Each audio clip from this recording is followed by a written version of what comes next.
Hey, thank you so much for stopping by our Squad YouTube channel. I'm Josh. I'm our youth pastor here at Squad. Squad is our youth group at Crosspoint Church, and I wanted to first of all invite you to Squad Wednesday nights at 6:30 here at Crosspoint Church.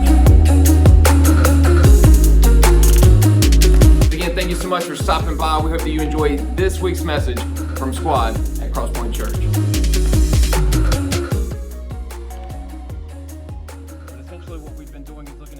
Going into the wilderness and being tempted 3 times, and we've said that during your times of temptation, maybe worry and stress, how should you handle that? And that's what we've been talking about the past 3 weeks. So we're going to end it tonight, and so you're getting the end of the movie. You're getting the action-filled part, essentially, but you want to go back to get all the context if you missed it. So that being said, if you brought a Bible with you, you can turn to Matthew chapter 4, and I'm just going to read these verses very quickly, and then we'll take it off the screen, and then we'll talk about it. Does that sound good? Because we only have a bit of time together. I'm going to go ahead and set my clock for 15 minutes, and we will get started from there. Sound good? If 15 minutes sounds like a good time, say yes. No? Okay, we'll go 13 minutes plus 15. I'm just kidding. All right, there we go. We're good with that. All right, here's what Matthew wrote down in chapter 4, verse 8 through 11. It says, "Again, the devil took him to a very high mountain and showed him all the kingdoms of the world and their splendor. All this I will give you," he said, "if you will bow down and worship me." Somebody say worship. Verse 10, Jesus said to him, "Away from me, Satan, for it is written, worship the Lord your God and serve him only." Verse 11, to end it all, "Then the devil left him, and angels came and attended him." So I want to talk about that section, that passage for you real quick. This is the last temptation. This is the one regarding the lust of the eye. So isn't it true that sometimes you see something and then you want it? Right? There's never been anything that I didn't see that I wanted. Like, I've just never said, you know what? That new iPhone I haven't seen or heard about, I need that in my life. It was after I saw it could do. I was like, you know what? Now I need it, right? I think there's some things that we hear about, we see, that we really want, and wanting things, it's not bad. But Scripture does say don't covet them, which is to strongly desire to where you would almost do anything to have it. Like, I want it that bad, and not only something like it, I want that one. So that's what the issue is here. Now, the devil is showing Jesus these kingdoms. He's showing him the riches, the wealth. He's in all these great cities. So I imagine in my mind that he just lifted him up over Chapel Hill and said, here's Chapel Hill, the Dean Smith Center, Keenan football, right, the whole stadium, everything right there, that's heaven on earth to me. Maybe it's Duke to you, I don't know, but we're happy that you're here. But he showed him all the kingdoms of the world and their splendor. So there's something that you've seen in your lifetime that you thought, man, that's awesome, that's wonderful. Maybe it was a person, I don't know, maybe it was a person at Squad. Hey, Ride the Ship series coming in February, make sure you come. But you've seen something that you automatically wanted. So I want to talk about times where you have seen something, been driven to achieve something, get something, and how wanting something isn't bad, but the extent to which you want it, that can be the downfall. So if you're taking notes, I want you to write this down. I need to fix my focus. I need to fix my focus, because I think it often comes down to us turning our attention to something that we're paying too much attention to. All right? So let's talk about it. Satan brought Jesus up on this high place, showed him all these kingdoms, and showed the splendor of it all. And what catches our attention and our desire, I think, is where our problem could come into play, because it's not that he said, hey, I'll give you this if you worship me. I don't think anyone in the room worships Satan. I could be wrong. If so, I'm glad that you're here. Keep coming, please. We'll have this conversation and love to address any questions you have. But I do think that sometimes we don't worship God. I think that sometimes we may worship ourselves, and we're trying to feed our own desires before I ever turn my attention to God. And I want to give you some examples. It's not just a matter of, like, you wanted the off-whites, and you said to yourself, I will do anything to have the off-whites, right? It's not just that. It wasn't that you walked into the classroom and someone had something that you wanted. I want to go a little bit deeper than that. I want to say that there's been a time in your class that you've been in school, maybe you've seen this or been a part of it, and you were embarrassed by someone, and so then you automatically had to embarrass them back. And in that moment, you weren't worshiping God. Right? So I think now that if, with that example, you could probably go back into your day, maybe your week or your history and say, yeah, there's been some times where I wasn't worshiping God. Like your parents told you not to, and you had this whole elaborate plan on how you were going to anyway. I don't think you necessarily were worshiping God. But now, you're still a good person, right? You're still nice. But I think there are times that we turn our focus away from God. And so that's really the point of tonight's message, that we need to fix our focus, because Satan showed Jesus all these kingdoms, all these wonderful things that he could want, just like you go on Instagram and see the life that someone else is living and saying, I want that. Or you go on YouTube and you see someone else living the life that you want, I want that. You see some other family drive up in the car that you want your family to have, I want that. And I'll do anything I can to have that, or make fun of the person who does have it and try to bring down the person who does have those things.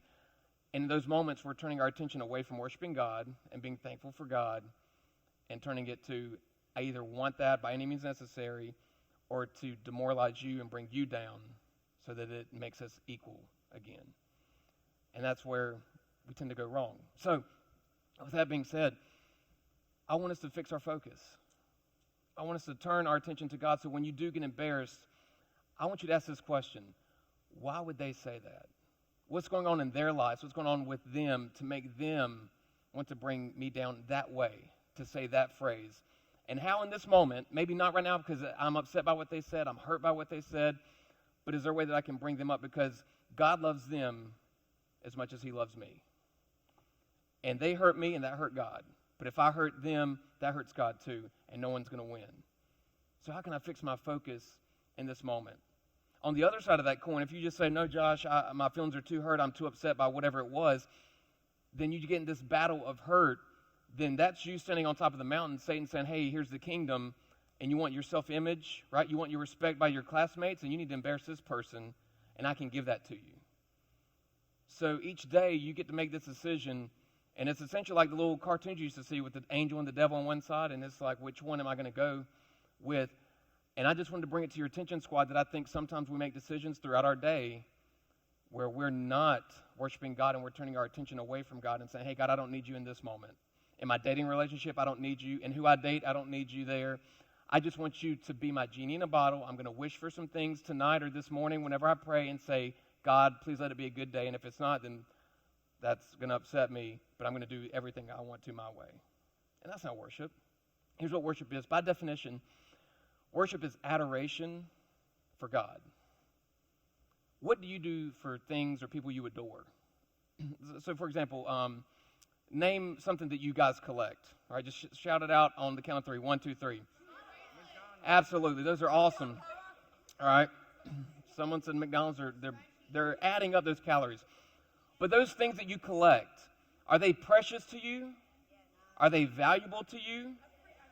So you probably would take great care in where you place those things. It's less likely that you would lose those things or not have your attention toward those things when they're in the room. And you would take special time with those things. Am I right? Or that person, if it's someone that you, like a person that you adore. So when I insert whatever that thing is for McDonald's for some of us, when I insert God into whatever that thing you have adoration for, does your schedule change? Does your agenda change from how you've treated God previously? A little bit, right? And it's not to get on you. It's not to say, do better, be a good Christian, right? We're going to make mistakes. We're going to have mess-ups. And that's how great God is. He's going to forgive us for that. But we shouldn't do things because we know he's going to forgive us. That's not love or adoration. We will make mistakes, but he loves us enough to say, hey, I need you to come back and stay close to me. So what worship is saying, hey, God, you're important, and I want to give you thanks and gratitude because of what you've done for me. All right? So if you're taking some more notes, just, under fix your focus. It could be a girlfriend, shoes, self-image, the off-whites, fashion, whatever it may be. But write this down. Serve him. Serve him. Because Jesus' response, he said that. He said, we are only supposed to worship God and serve him. But how many times a day do we serve ourselves? All right? Because I'm going to embarrass someone who embarrasses me. I'm going to put my needs above some needs of people around me. So am I really serving God every chance that I get throughout the day? Or have I missed some? Because I'll be honest with you, I've missed some. Straight up, and I feel bad about it. No kidding. One time I was listening to, this is going to sound bad. I was listening to a sermon. Yeah, this is bad. I was listening to a sermon. I was pulling out onto a street, and there was a guy who looked like I don't know if he was homeless, okay, but he was carrying a bag of some things, and at that particular moment was trying to get my attention, but I was trying to turn onto the road, and he was asking if I was going in the direction of which I was going, but I was then making an immediate turn to actually turn back around, so I wasn't going that way, because I'm trying to rationalize it in my mind. But as he was trying to get my attention, I was trying to get onto the road, and I just did a polite wave, and I left. And as soon as I got onto the road, the sermon I was listening to stopped. And I was like, dang, God, did I just mess up? Now, on the back end of that, I did not have all of the items near or around me to protect myself if things went sideways on this mission trip, okay? But I felt bad for that. So there are moments in my life where I could have worshiped God better right there. So I just want you to go through your day. How could I have worshiped God in that moment? Because I think we pass up on some moments of worship. So you wrote down, I need to fix my focus. You also wrote down, serve him. All right, and here's the next thing. In verse 11, everything that Satan had promised Jesus over these 3 temptations, God delivered.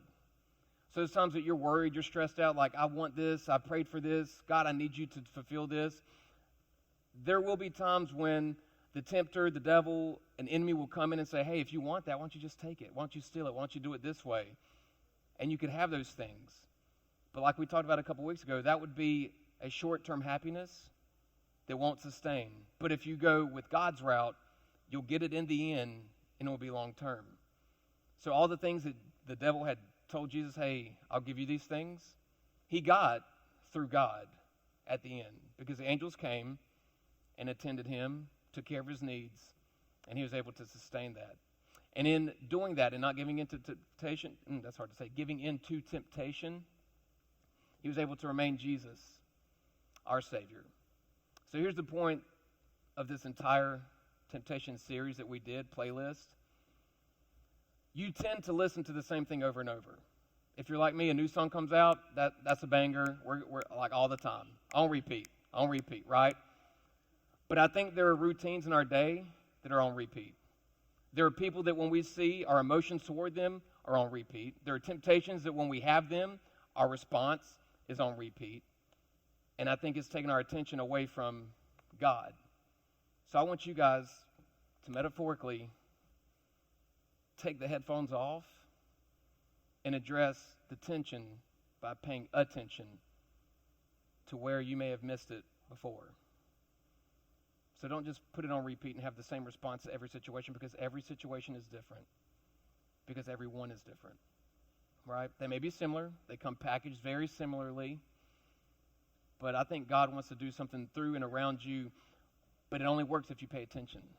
It only works if you can say, I'm going to keep my focus on God and what he wants me to do in this moment. So one last story I'll tell you about your focus and how it worked for me, and then we'll close this message. I'm not going to ask you guys, so don't respond to this, but you may have been in a fight at school in your past, or maybe you haven't. Maybe some of you it's a goal, I hope not. But growing up, you probably have heard several things like, don't fight unless, right, so like a little caveat, you're backed into a corner, they hurt you first, right, they physically assault you first, and then you can respond, right? So anyone, have you heard that response? Okay, cool. All right. So it is my senior year of high school. I'm playing basketball, as you always do on a Friday. And in this particular day, we're playing against another class. I was in a weightlifting class, and we're playing against a regular gym class. But we're playing, and a buddy of mine, Frank, if you're watching, Frank, this is totally your fault. I'm just kidding. But I passed Frank the ball. Frank drives the lane. He goes in for a layup. And to me, it looked like he got fouled. So I said, good job, Frank. And no basketball players in here, really. You going to leave me up here, man? And one. Yeah, absolutely. So I said, and one. Well, the guy who I believed fouled him was not excited about my refereeing skills. So we're jogging back down the court because Frank just scored on our team. And we're jogging back down the court. And one of their players, the guy who did the fouling, was not upset with somebody. And he was calling them all sorts of names that were none that were in baby name books. I was like, man, he is upset with somebody. And I turned around and he was upset with me. And I wanted to say, dude, those are not my name, right? Too few letters. I mean, and he said, where are you going? And then again, a name that was not mine that I do not address or announce. And I explained to him the game of basketball that, oh, well, we just scored. Now we're going to get on defense and try to stop you guys from scoring. Well, he didn't like my refereeing skills. He also didn't like my definition of basketball. So he was upset with me. And they scored, so I'm taking the ball out of bounds. Now it's an auxiliary gym, so the wall's very close. And I throw the ball in, and I think to Frank. Something bad happens when I throw the ball to Frank. And this guy, who is 6 foot something, if you can look at me, I am not 6 foot anything. He grabbed me by the throat. Time out, right? Now, I knew Jesus in high school, we didn't talk all the time like we should. There were times I missed worship as well, like we just talked about. But growing up, I was told that you only fight if you're backed into a corner, literally, against a wall, so check. They start it and assault you first, not just words, because like a physical response to a verbal altercation, that's an unequal equation. Solve for X, doesn't work out. But he put his hand around my throat. That's not really a, hey, nice to meet you kind of greeting. All right. So in this moment, I had to make a decision, right? I had all rationale. I could justify a physical response. But what you have to know is I was a senior and had just applied to college. My dream school was to get into Chapel Hill. What up, Ethan, right? That was my place, heaven on earth. And if you got into any assault, if I responded and got into a fight, I'm expelled, suspended, automatic, right? I just applied. It was already iffy if I was going to get in. So this would have definitely pushed me over that edge and I would not have been accepted. And so I had to make a decision in that moment. So here's what I decided to do, and here's what I would tell you to do. Here's what I would tell my son to do if something like this happens. You always stop the threat. That does not mean you respond back and continue a fight, but you just stop the threat so that way it is over. Because you never know how far it could end up going, and accidents do happen, right? And you say, well, I didn't want it to be that way, so I just stopped the threat. Here's what I did. I took his hand and I removed it from my throat. I can breathe better, right? He then brought up his fist, came in for the real thing, right? So he starts moving in. As he starts swinging, I go up under him and grab him by the waist. He can no longer hit me. I'm not hitting him. I have stopped the threat. Teachers came, took him. He got suspended. I went to Chapel Hill because my focus was not on winning a fight. My focus was winning life, going to the school I wanted to. My attention will decide my actions. My mood will affect my intention. So the playlist that I have going on in my head over and over has to be centered on the end goal. If your focus is on God and you make decisions between loving God and loving people, you'll make a good decision. But if you just want to prove a point, you may find yourself backed up against a wall, a tough decision to make with a consequence you never wanted to have. So I want you to fix your focus. Now, the last verse I want to give to you guys, because here's what you may be thinking. Well, Josh, it's not that I have a playlist of a song going on in my head. Here's mine. Mine is, when I'm at home, it's a constant playlist of negativity. It's not the song I'm listening to that I choose to listen. I'm not choosing these things, but I'm witnessing and living in these things. I'm so sorry you have to go through that. And I'm going to give you this cliche that life is 10% of what happens to you, 90% of what you do with it, right? So you can look for motivation in that. But you may get your value from what you're experiencing around you. And I wanted to let you know tonight that you may have the wrong value of yourself. Here's how I know that. Here's how I know everything that I've told you about this story with Jesus in the desert, out in the wilderness being tempted, because before he ever went out, God told him who he was and whose he was. So I want to share that with you tonight. It's Matthew chapter 3, verse 17. If you brought a Bible with you, highlight it. If you have a Bible app on your phone, and you do if you've got the Crosspoint Church app, then highlight this, remember it, because this is a value verse for you guys. Here's what Matthew wrote down. It says, "And a voice from heaven said," this is right as Jesus is being baptized and his cousin John is bringing him out of the water, a voice could be heard. And here's what the voice said. "This is my son." I picture Mufasa saying this. "This is my son, whom I love. With him I'm well pleased." The reason that Jesus could go into the wilderness and go through all these battles and all these temptations was because he already knew who he was and whose he was. And he knew how his Father felt about him. Now, I don't know what you experience every day. Some of you have been able to eat lunch with you, and I see some of the things, I hear some of the conversations while I'm sitting and hanging out with you. I'm also looking and listening to what's going on around us to see what it's like to be you every day. And I know I don't get the real thing. But I don't know what you think your value is. But if it's not like that, if you feel less than that, than Matthew 3:17, then you're wrong. Here's how I know. And this one won't be up on the screen for you. I just want you to commit this to memory. John 3:16. And you maybe already know it. Maybe it's on a bracelet you have or a t-shirt that you once wore. "But God so loved the world that he gave his son, the one whom he loved, the one with whom he was well pleased, the one that meant so much to him. He gave him up for you." That's why he had to go through the wilderness. That's why God did not want him to end and die in the wilderness. He had to make it through those temptations so that he could be given for you. So if you don't think you're worth anything, go read John 3:16. Because God paid a big price for you. So the reason I want us to fix our focus on God is because he's worth it. And the reason he's worth it is because he thought you were worth it. And the way that we show that is through our worship. Now, worship may be different from what you grew up in. I don't know, maybe you went to a church where it looked boisterous and exciting, and maybe you worship differently, like during a worship song. That's okay, but worship isn't just music. Worship is our decision-making each day.